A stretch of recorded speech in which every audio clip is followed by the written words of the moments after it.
Oi galera, tudo bom? Seguinte, vamos falar no vídeo de hoje sobre o Império Bizantino. Então, no vídeo a gente vai falar um pouquinho sobre o Império Bizantino e eu vou colocar aqui na descrição do vídeo um link para vocês acompanharem o que eu tô falando, o meu roteirinho, que é um slide share que eu achei aqui na internet. É de um professor também, tá muito bacana, ficou bem feito e eu vou utilizar como meu roteiro, porque senão eu sou um ser humano que se perde nos assuntos. Então, para me ajudar, eu vou utilizar essa sequência de slides. Então, eu vou falando para vocês em que slide eu estou. Você pode assistir o vídeo numa aba ou no seu celular e no computador você acompanhando aí os slides, tá certo? Então, o primeiro slide é uma capa. A gente já vai pular direto para o slide de número 2, tá bom? Que vai falar um pouquinho sobre a origem do Império Bizantino, tá?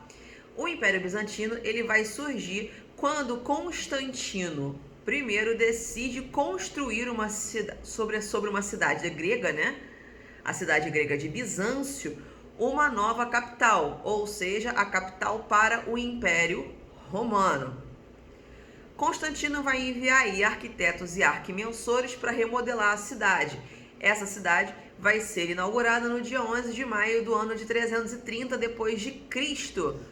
O nome que Constantino vai dar é de Nova Roma, porém a população preferiu chamar a cidade em homenagem ao seu fundador, que, como era Constantino I, a cidade recebe o nome de Constantinopla. Nesse slide 2 tem uma imagem aí, né, uma imagem aérea bem distanciada de Constantinopla, o centro histórico de Constantinopla, né, que hoje infelizmente é a Turquia. Então a gente tem inclusive que tomar um pouco de cuidado quando a gente for viajar para lá, se um dia você for viajar para lá, porque é uma cidade um pouquinho complicada culturalmente falando, tá? Passando para o slide de número 3, você tem aí um mapinha mundi te dando a localização, né, de Constantinopla e o porquê que ela era uma cidade tão importante. Por que Constantinopla se tornou tão importante assim?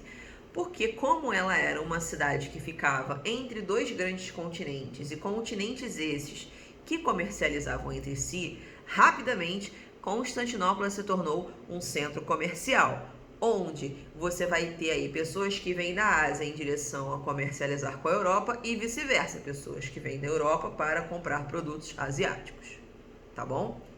Nesse mapa aí, inclusive, vai te mostrar Constantinopla lá no finalzinho do Mar Mediterrâneo, entre o Mar Mediterrâneo e o Mar Negro, tá? Passando para o slide de número 4, e uma das grandes características de Constantinopla, que é o cristianismo e a política imperial, como é que essas duas coisas conversavam juntos, tá? A adoção do cristianismo como religião oficial foi uma tentativa de Constantino de evitar que grupos que fossem muito diferentes vivessem sob o mesmo território, vivessem no Império Romano, sem que a galera saísse na pancadaria o tempo todo dia, o dia inteiro, tá? Então a ideia era apaziguar os ânimos quando a gente forma aí a cidade de Constantinopla como não somente a capital do Império Romano, mas também como uma cidade oficialmente católica, oficialmente cristã, tá? Os governantes bizantinos, eles vão tentar transformar Constantinopla numa cidade cristã. Não quer dizer que eles vão conseguir não, tá? Mas eles vão tentar. Passando aí para o slide de número 5, tá mandando rápido, né? Então, passando para o slide de número 5, eu tenho aí 3 imperadores que foram muito importantes durante o governo de Constantinopla, né? Durante o Império Bizantino. O primeiro, que vai ser Constantino, né? Ele vai transferir a sede do Império Romano para Constantinopla e ele vai se tornar cristão e vai garantir a liberdade de culto dentro dos seus domínios, tá? A partir do momento em que ele troca a religião dele para o cristianismo, ele libera, né, o culto a outros deuses dentro dos domínios de Constantino, porque ele entende que vai ter logo no começo pessoas que vão aderir ao cristianismo, né, pessoas que vão aderir ao catolicismo, pessoas que vão se manter nas religiões ditas pelo cristianismo como pagãs. Como ele não quer que a galera saia na pancadaria na rua, ele libera para que cada um reze para o seu Deus e tá tudo certo. Quem vai vir depois dele? Teodósio. Teodósio, ele vai dividir o Império Romano entre os seus 2 filhos, né? Um ocidente e no Oriente. É quando vai ter aí o grande cisma do Império Romano, entre Império Romano do Oriente e Império Romano do Ocidente. E Teodósio vai tornar o cristianismo a religião oficial do Império Romano, ou seja, ele vai começar a impor que a população adote a fé católica, a fé cristã, como sua religião e abandone as suas crenças dos seus ancestrais. Por último, mas não menos importante, nós temos aí Justiniano. Justiniano vai ser o imperador bizantino que mais desenvolve o Império Bizantino, reunindo as leis romanas no Código de Justiniano. Ele vai fazer um livro e vai reunir as leis e fazer um compêndio dessas leis no livro que a gente chama de Código de Justiniano. É no governo dele, é durante o governo de Justiniano, que vai haver o combate às heresias, né? O ato ou a palavra contrária à igreja cristã. O que está acontecendo aqui? Teodósio fez com que Roma fosse oficialmente católica, fosse oficialmente cristã. E, vamos lá, tudo isso começou com Constantino. Constantino se batizou cristão e começou a fazer essa conversão do Império Romano de um império pagão para um império cristão. Só que no começo você não pode impor nada. Trocou de imperador, foi para Teodósio. Ele já começou a impor a fé católica. E quando chega no governo de Justiniano, ele já vai considerar as pessoas que ainda permanecessem resistentes a essa mudança religiosa como hereges. E essas pessoas, sim, poderiam ser perseguidas e presas, condenadas por heresia dentro do Império Romano, sob o governo de Justiniano. Ok? Passando para o slide de número 6. No slide de número 6, vai falar um pouquinho sobre o cristianismo e a política do império. O que era essa junção de cristianismo e da política imperial? Isso era conhecido como cesaropapismo. Eu sei, o nome é horrível, mas a parte boa que está no slide é só tu fazer aquele Ctrl+C, Ctrl+V maroto, tá? Então, o cesaropapismo é onde a igreja deveria ficar sob o controle do Estado, ou seja, o líder político, no caso o imperador, controlava a igreja católica também. E aí, o que esse imperador vai ter poder? O que ele vai poder fazer, né? Ele vai propagar o combate à heresia, ele vai combater ainda mais as pessoas resistentes ao cristianismo, né? Pessoas que eram consideradas pagãs. Vai proporcionar a instalação de símbolos cristãos, né? Que são os ícones e as relíquias, o crucifixo e tal. E vai começar a promover a criação de mosteiros. Afinal de contas, se eu quero um império cristão, eu tenho que ter padres, monges, freis e por aí vai, que é a galera que vai fazer o quê? A propagação do evangelho, né? Os futuros jesuítas. Vamos passar aí. Slide de número 7 é um mosaico, né? Que era uma das partes da cultura bizantina. É muito comum você ver em prédios que foram restaurados, que são patrimônio histórico-cultural, que você vê ainda hoje, você vai ter tanto afrescos, que são aquelas pinturas em parede, quanto mosaicos de arte bizantina. O mosaico nada mais é do que um monte de azulejo cortado piquititito e você vai fazer um grande quebra-cabeça na parede, montando esses azulejos coloridos e cortados para fazer uma figura, para fazer uma imagem. No caso, os bizantinos eram famosos pelos seus grandes mosaicos, não somente de figuras religiosas, mas também em homenagem aos seus governantes, em homenagem aos seus imperadores. Tá? Eles vão promover essa construção de templos, igrejas, palácios, prédios públicos e todos eles decorados com pinturas e mosaicos. Em sua maioria, temas religiosos. No slide de número 8, vai ter aí um mosaico da Imperatriz Teodora, tá? Se você for de longe, não parece um mosaico, parece uma pintura. De perto é que você vê os azulejozinhos, as lajotas, todas colocadas, grudadinhas uma na outra. O slide de número 9 é Justiniano Grande, terceiro imperador daquela lista que a gente falou, lembra? Tem lá Constantino, Teodósio, Justiniano. Também é um mosaico, não é afresco, é mosaico. tá? O slide de número 10 vai mostrar para vocês a Catedral de Ágia Sofia, ou Santa Sofia, que foi construída por Justiniano entre 532 e 37, tá? Levou cerca de 2 anos para ela ficar pronta. Ela é uma catedral primariamente construída para o cristianismo, porém, atualmente ela é uma mesquita, já que o território da atual Constantinopla pertence atualmente ao território da Turquia, e a Turquia é abertamente muçulmana. Então, a Ágia Sofia hoje é uma igreja muçulmana, é uma mesquita. Linda, diga-se de passagem. É bonita por fora, é bonita por dentro. Podem procurar as imagens aí na internet de como é. É só colocar Catedral Ágia Sofia e você vai ver várias imagens de mosaicos, de afrescos, e tem muita coisa para você ver. É lindo por dentro, tem uns azulejados de azul turquesa, a coisa mais linda desse mundo.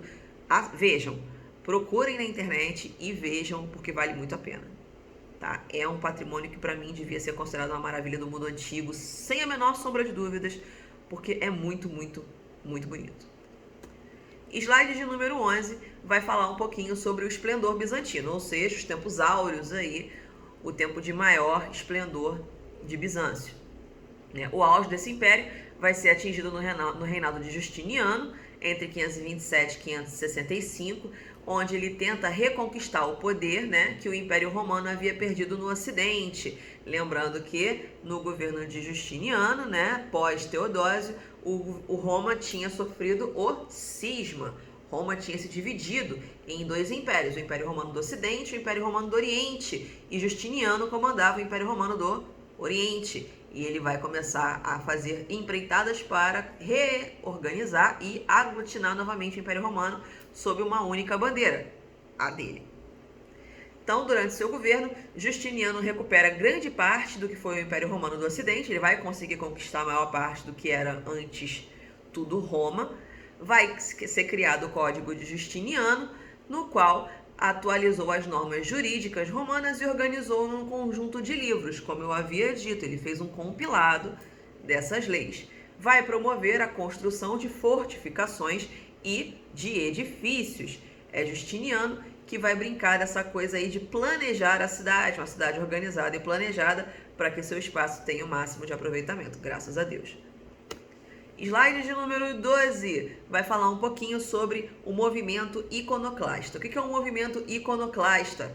São os movimentos de ícones, de imagens, de iluminuras, de afrescos, de desenhos, todos voltados para a igreja. Imagens de santos, de Jesus Cristo, enfim, tudo aquilo que você possa imaginar relativos à fé, Entre os principais produtores de ícones encontravam-se os monges, que obtinham lucros com a venda das imagens.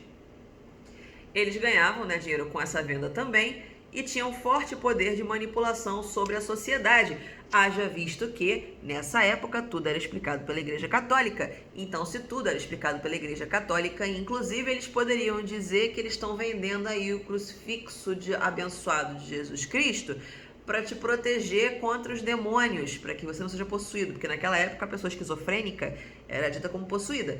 Então, eles colocavam lá para você e falavam assim, olha só, isso aqui vai te proteger de possessão demoníaca. Tu comprava 3, 4, chegava a andar curvado para frente, de tanto peso, e tu comprava aquilo ali em atacado e varejo para você poder se proteger e proteger a sua casa, a sua família.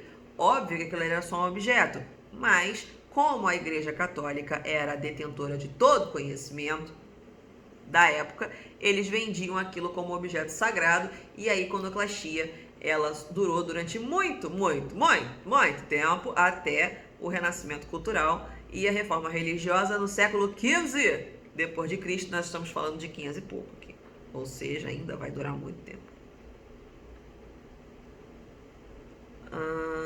O movimento iconoclasta, beleza, essa coisa de manipular a sociedade. Entretanto, incomodado com esse poder, o governo proíbe a venda de imagens e decreta a pena de morte àqueles que as adorassem. Essa guerra contra as imagens ficou conhecida como movimento iconoclasta. Deu certo? Claro que não! Isso continuou durante muito tempo, e no slide de número 13 tem várias e várias imagens dos ícones, que eram criados na época do Império Bizantino. Passando para o slide de número 14, vai falar sobre o cisma da igreja. E é aí que o bicho começa a pegar, tá? Então vamos lá. Em 1054 vai haver o cisma, ou seja, a separação entre cristianismo ocidental e oriental. O que vai surgir o quê? Duas igrejas católicas. Aí que o negócio vai degringolar de vez. Por quê? Vai surgir duas igrejas, a Igreja Católica Apostólica Romana, com sede em Roma, lá na Península Itálica, e vai surgir a Igreja Cristã Ortodoxa Grega, que segue um regime de patriarcado, né, onde o líder religioso também é um patriarca, e a sede é em Constantinopla. Vai virar um samba do crioulo doido, porque você em tese tem dois papas. Só que um deles é líder político também, não somente religioso. O da Igreja Apostólica Romana, ele é só líder religioso, que é o Papa. Então, vamos lá. No slide de número 15, tá acabando, são só 17. No slide de número 15, ele tem aí os principais líderes das igrejas. Imagens, tá? Imagens de líderes da época que poderiam ser interpretados como líderes tanto da Igreja Cristã Ortodoxa Grega quanto da Igreja Apostólica Romana, tá? Do lado esquerdo, eu tenho aí o símbolo de um patriarca. Se você olhar, ele não usa só aquele negocinho aqui atrás, não, tá? Ele usa uma coroa, porque ele é líder político e religioso. Então, seria um exemplo de um patriarca, ou seja, de um líder da Igreja Cristã Ortodoxa Grega lá em Constantinopla. Quando você olha a imagem da direita, essa imagem, inclusive, é nova, é a imagem do Papa anterior, que é Bento XVI, tá? É a imagem de Bento XVI, que foi Papa da Igreja Católica Apostólica Romana, com sede no Vaticano, em Roma, tá? Hoje, a gente tem quem? O Papa Francisco, né? Que também é o líder religioso da mesma instituição, que é a Igreja Católica Apostólica Romana, tá?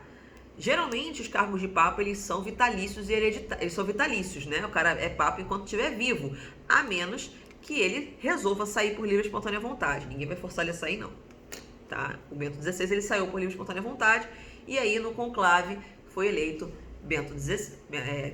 Francisco I. Passando para o slide de 16, ele vai falar um pouquinho sobre a queda do Império Romano do Oriente, né? Ou o Império Bizantino. Quando Justiniano falece, o Império Bizantino ele vai ficar à mercê de diversas invasões externas, né? E a partir daí vai se dar início à queda de Constantinopla. Com o enfraquecimento, o Império foi dividido em diferentes realezas feudais, ou seja, vai dividir e vai fragmentar em vários reinos menores, em vários governos menores. Os grandes nobres vai cada um cuidar do seu pedaço de terra e dane-se o resto. Constantinopla teve sua queda definitiva em 1453, após ser tomada pelos turcos, e desde então é território turco, tá bom? Então, Império Bizantino é basicamente isso. No slide de número 17, tem algumas fotos atuais do centro histórico de Constantinopla, que no caso é a Turquia, né, em Istambul. No caso, Istambul, Turquia, não é Turquia e Istambul, não, é o contrário. Turquia é o país, Istambul é a cidade, tá? Esse centro histórico tem várias imagens aí, que vai mostrar a variedade de pessoas e de culturas diferentes que passaram por Constantinopla e contribuíram para que ela fosse o que é hoje, tá? Tem várias imagens, vocês podem procurar também no Google, só você colocar lá Istambul, que você vai ver várias imagens, várias fotos de turismo, e vocês vão se apaixonar pela cidade porque é linda demais, tá bom? Tá com alguma dúvida? Quer mandar mensagem para mim? Pode pôr nos comentários do vídeo, pode mandar e-mail para mim. Eu vou colocar o link do SlideShare para vocês acompanharem comigo também. E se você gostou do vídeo, achou ele interessante e produtivo para alguma coisa, dá aquele like maroto que a gente fica sabendo aí que o negócio ficou bom. Tá certo? Então, beijo e até a próxima. Tchau, tchau.